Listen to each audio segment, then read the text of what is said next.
మీకు చెప్తూ అట్లాగే సచివాలయ వ్యవస్థ గురించి ఒప్పుకున్నారు, వాలంటీర్ వ్యవస్థ గురించి మాట్లాడుతున్నారు.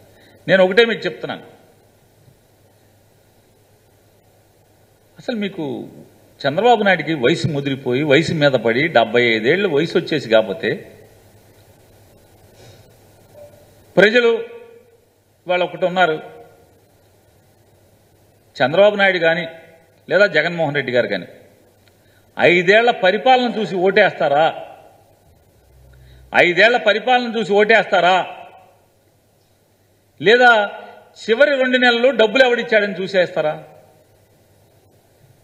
చివరి 2 నెలలు పెన్షన్ ఎవరిచ్చారా అని చూసి ఓటేస్తారా? లేదా 5 సంవత్సరాలు పరిపాలన ఎలా చేశారని చూసి ఓటేస్తారా? మనం కూడా ఇచ్చాం కదా, చివరి 2 నెలలు 40,000 కోట్ల రూపాయలు ఇచ్చావు కదా, పసుపు కుంకం రైతులకని చెప్పని డబ్బులు ఇచ్చావు కదా, 40,000 కోట్ల రూపాయలు వేసా అని చెప్తున్నావు కదా. మరి జనం ఎందుకు ఓటేయలేదు? పచ్చడి ఎందుకు చేశారు? ఎందుకు చేశారు? ఆ లిస్టులన్నీ నీ జన్మభూమి కమిటీలే తయారు చేసినాయి కదా. వయసు మీద పడి అల్జిమెరస్ వచ్చి కానీ కొద్ది మార్చుకోండి ఆ నాయకుడిని. 5 ఏళ్లు పరిపాలన చూస్తారు.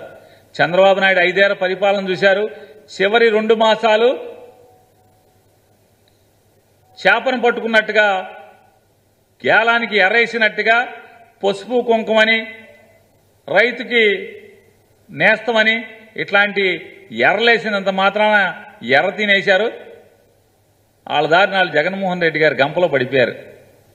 అంతేగాని చంద్రబాబు నాయుడిని ఏమి నమ్మలా. జన్మభూమి కమిటీ చెప్పిందనో, చివరి 2 మాసాల్లో 5 ఏళ్లు మోసం చేసి చివరికి మనకి ఇచ్చారు అని. కనీసం ఈ మాత్రం కూడా జ్ఞానం లేకపోవటం.